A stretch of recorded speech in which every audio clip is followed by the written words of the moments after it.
feeling? Chilling. What's going on? I'm doing good. So, just to get started, tell the people where you're from exactly. From St. Louis, Missouri, born and raised. Moved here in 2012 for school, and then I just stayed. Got you. So, what school exactly were you at?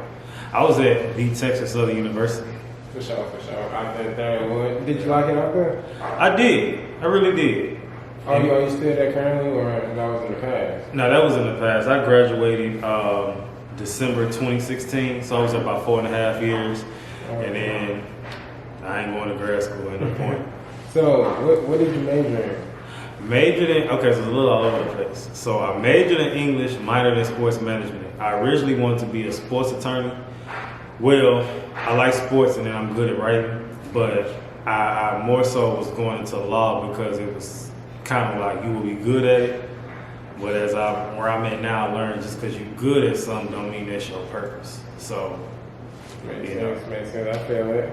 Yeah, so, let's see. What's your favorite part about Houston since you've been down here in Texas?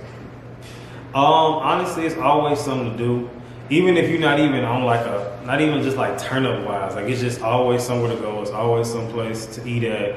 The scenery, being from St. Louis, like I dealt with real wintertime. So being out here is like I don't have to deal with. It's cold. Right. Besides that little freak storm. Oh yeah, for sure.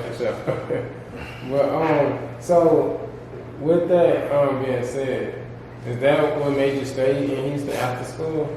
It made you, or should I say, why did you stay here from school and not go back to St. Louis? So honestly, growing up, I was really groomed to move out of St. Louis because like St. Louis is like not even trying to like do the most, but like St. Louis is not.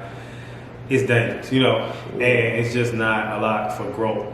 And so as a kid, my daddy kind of groomed me like, get out of St. Louis, don't come back. And he kind of groomed me to go to school somewhere I could live. Most people go places where they could go to like the college town and then they go back home afterwards. Yeah. But for me, it's like you in Houston, you a big city. You got PV, but even though PV's in Houston kind of technically, but not really, it's still in the middle of nowhere. TSU is like right in the city for real. So he that's how I was groomed. And I wanted to. I remember my junior year of high school, I was telling my mom I'm going to Miami. Oh yeah, for sure. So I wouldn't stay in St. Louis, so I already knew that. So with the podcast, where did the name come from?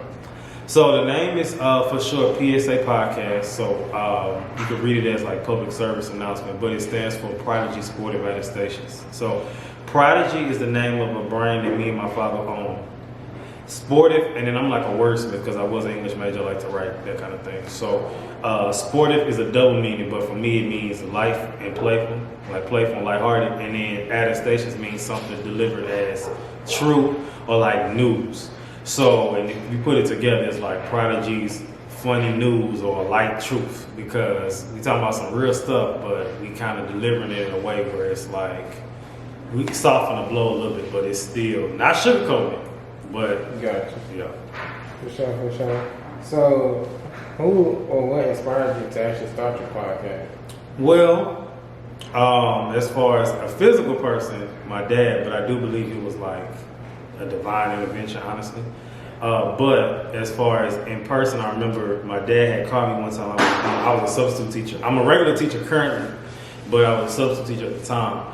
And he had called me. He was just like, you got this creative mind. You're a great writer. You should start like a blog or something.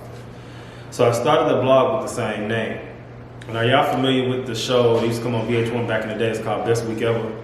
Yeah, and so basically that show will be where people, comics, radio personalities, all these people would just get on there and clown each week something that happened, whether it be on reality TV, sports, something the president did, whatever. So it was kind of in that format, but in blog form. But I couldn't keep up with it because it was just like, I couldn't keep up with it.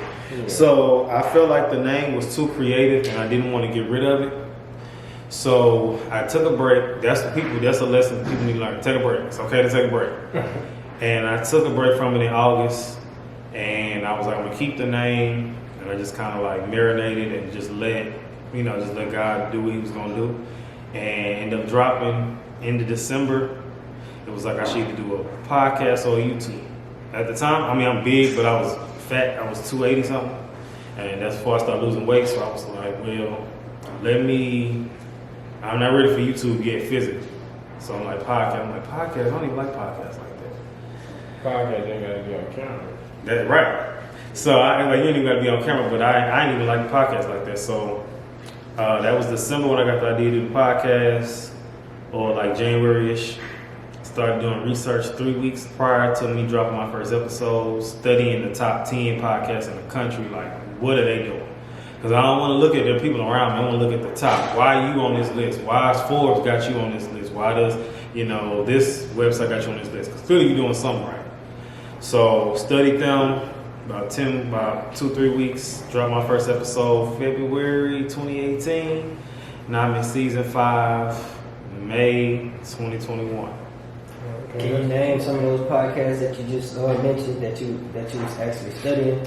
Yeah, so I was studying just because of the inspiration, because it's a mental health based podcast. So I looked into therapy for Black girls. I looked at The Read. I looked at Joe Budden. I look at Joe Budden. That's my mentor for real. Criminal way. So he crazy for that. Yeah. That's my mentor. I like Dead ASS podcast. I like them. They pretty cool. There's a few other ones, but those were some of the ones that I seen that I was kind of like, okay. And the thing is, I kind of took inspiration from all of them in a way, and it just kind of, So what are you doing differently to grow your brand? So I joined, shout out to Nikayla Akome. She is the owner of, what's the podcast called? What's the name of her podcast? She has a podcast, I know that. I can't think of the name of it right now. Hopefully she just don't see this get mad at me. But I'm part of her team for growing podcasts. So she basically has like a marketing. I paid money for it. And it's to help grow your podcast and market it and teach you the different strategies. Oh, Side Hustle Pro. That's the name of the podcast. Okay. I think she reached over like 6 or 7 million total downloads. So she's her job. But I'm part of her thing. So I'm just incorporating the strategies with that as far as how I market it. And, with anything, it don't matter if it's a podcast, you a rapper, you an interviewer, whatever you are. You have to be out here like you a politician. You have to make people know you. You know what I'm saying? We not Jay-Z's and we not Nas's. We might end up being on that level, but right now you're not on that. So you need to make people know who you are. You need to follow people on Instagram. You need to DM people. You need to talk to people, because that's what social media is for, to talk to people. Don't get it twisted. There's a lot of weirdos out here that be on some weird stuff. But you can do it in a way where it's like, my name is so-and-so, check this out. Weirdos gonna come regardless, but, it's all about the brand. But you can check that real quick and go on back. So what skills do you think are needed to run a successful podcast? As far as a successful podcast goes, most people podcasts are niggas just talking. Yeah. Most people want to be like, oh, I'm a real nigga. We gonna have some real nigga conversation. Everybody do it. Everybody think they real. I ain't never heard nobody be like, oh, I'm fake, so we finna have some fake conversation. That don't even make sense. But you have to have your own niche. Like, what are you doing that no one else is doing? Exactly. And if they are doing it, how are you doing it different? And I think to be successful, you have to know what your niche is. You have to know who your target audience is.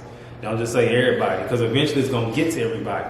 But if you're doing a podcast about cars, you know what I'm saying? And you looking out, you reaching out to a certain community, the car community, who's only men this age to this age. That's your target audience. You know what I'm saying? Or if you have, again, bringing it back to old girl, therapy for Black girls. Obviously, her target audience is black women. Black girls. So that's the target audience. Of course, other people gonna listen to it, but you have to narrow down who your target audience is. Like I said, if you're doing a rap song about, just say you're a rapper, you trapping and stuff, your target audience is not gonna be, well, I don't know these days. It might be, I was gonna say not gonna be little white girls, but you never know, because they be on that. Yeah. So, but you get what I'm saying. Yeah. So, how do you create your content? Like, how do you come up with the content for your show? Honestly, my mind has always been creative. I get ideas from everything, from as far as us having a conversation, to me watching TV, to me playing a game, to me being somewhere. It does ideas just drop. Yeah. And what I'm doing differently is, even though, so every year since season 2 or 3, so I think it was 3, I do when I'm halfway through my season, I do a series, and at the end of my season, I do a series. So last year, mid-season, I did what I call a podcast mixtape. So basically what it is it's a series, but it was marketed like a mixtape. I had a cover art, I had a trailer, I had all that. And so this year, y'all hearing it first, I'm doing that, bringing that back, because I got a lot of a good feedback from it, and I'm bringing it back, but it's going to be an album. So it's still going to be a podcast series. It's going to be, I marketed like tracks, everything, but it's just 11, it's going to be 11 tracks, and it's going to be album. The goal is for it to be a visual album, meaning that every episode is recorded in a different location. I don't know if I'm going to be able to pull that off. But, and also that this album or series is going to tell a story. So each episode is going to like kind of tie into each other. It's like telling a story. Makes sense. So. It sounds live though. Yeah, that's a good concept. That's a good concept. Appreciate you. So, what podcast do you think has influenced the style of your podcast? So I'm trying to see how would I word this. So I get what you mean. Okay. Honestly, again, I pay attention to, even though they technically not a podcast, but they keep winning awards. Breakfast Club. Yeah. Because when I have guests, so when I'm by myself, it's one format. When I have guests, it's kind of like, I look at it like if y'all were on my podcast as guests, it's like we attacking this topic together, but I'm simultaneously interviewing y'all at the same time. So it's kind of like a snake, like back and forth. We talk about this, I got my facts, and we talk about it. Now, when you come to you, so why do you, so it's like it's kind of like that. I see what you're saying. And I have most of the same segments, but it's like 2 segments I do when I'm by myself that I don't do when I got a guest, and 1 segment that I do, kind of like that. But again, the Breakfast Club, I said it before, I said it again. I said it once, I said it again. Joe Budden, he crazy, so I'll get out. Joe Budden, definitely Dead Ass Podcast. Definitely, I really like them. I like The Read. I like, what other podcasts do I like? I like, it's random and it really don't match with mine, but I like What You Missed in Social Studies Class. I like that podcast. I like Earn Your Leisure. Oh yeah, I watched this. Yeah, so mine is pretty interesting too. Yeah, so mine is all over the place, but so with the ones that you named, because some of those are actually video as well. So will you or would you in the future transition to a video podcast? For season 5, honestly, it's been only so episode 1 had a visual, episode 5, 6, 7, and 8 had visuals, and then episode 9 and 10 gonna have visuals. Will I transition to fully visual? I don't know. I kind of like that vibe of you don't know if I'm gonna do visual or not. I kind of like that vibe, like where it's like not consistent, but it's like it may be one here, it may not. And thought I was the only one doing that till I realized Dead Ass they do it like that too. But they got a thriving podcast. So I mean, as of now, I don't know. But I do have a YouTube channel _Izzy Bake Oven, same as my Instagram and Twitter. So if you want to go follow it and catch up on this season and last season, because season 3 I had 1 visual, and then last season I had a few visuals. Thankful to COVID because of the Zoom. So I was able to reach out to people because of that. And this week coming up, I got a dude who's on here. He got over 195K followers on Instagram. So so I see you out here working and getting it in. Yeah. So do you feel like you have been getting a lot of support from the city? Or honestly, I was gonna say, what do you feel like you have been getting support in general? Honestly, yeah. I've been getting a lot of support from people I didn't think would support me. With anything, and this is me, I'm learning to accept, so I'm not all the way there yet, but like you're not going to get support from your own village. Like it's not always going to be your people, always. There's a lot of them that will, but a lot of them is going to be kind of acting weird. And it's just because in their mind, they know you. catch that in their mind. They know you, so they looking like, oh, you just this. You know, I don't see you doing all that, and you gonna always get the most support. I feel like, which is actually gonna be a topic on the album about no support. You get more support from the public than like the people closest to you. It's weird how that works, but it's how it works. Yeah, it's crazy, ain't it? So, what's some advice that you would give somebody that's wanting to pursue a career similar to yours? Be yourself. Don't try to look for blueprints. Be the blueprint. That's the theme for the entire season. As me is the blueprint. It's on my page now if you want to check out that trailer I did, saying the blueprint returns.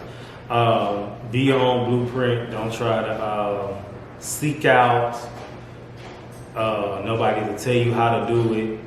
Find what you do that don't nobody do and capitalize on it. And, you know, be entertaining, I guess. You know, you ain't gotta be jumping on top of jumping on top of tables and nothing crazy like that, but be entertaining. Everybody's entertainment is different. So just be some type of different in a sense. Got you. So where do you see yourself in your career in the next 6 months moving forward? Well, and I'm saying this on camera, so I'm a teacher now, and obviously because I got years of experience, I can go teach again next year. But this is my last week coming up for the semester, and then we done for the summer. But actually my job they told me they wasn't renewing my contract. And it kind of came left field, and although I could go to another district, it's just funny because I believe that, I said it earlier, I said again, divine intervention and divine time. So I believe that this may be God's way of trying to set me up for something else. So we'll see, you know. But I know the podcast is doing the best it's ever done this season. It was because I took 3 months off, and in that 3 months I was going crazy. I was doing the marketing stuff. I was introducing myself to people. My podcast page went from 330 something to we almost had 1,000 on the actual podcast page. So that's good. Yeah, that's awesome. So I'm just trying to get as many people to know me as possible. So, you know, you've seen my face. I've talked to you before. And like I said, I move like a politician. Everybody gonna know. All right. Well, we definitely appreciate you for coming out, and we're going to sign back in with another interview.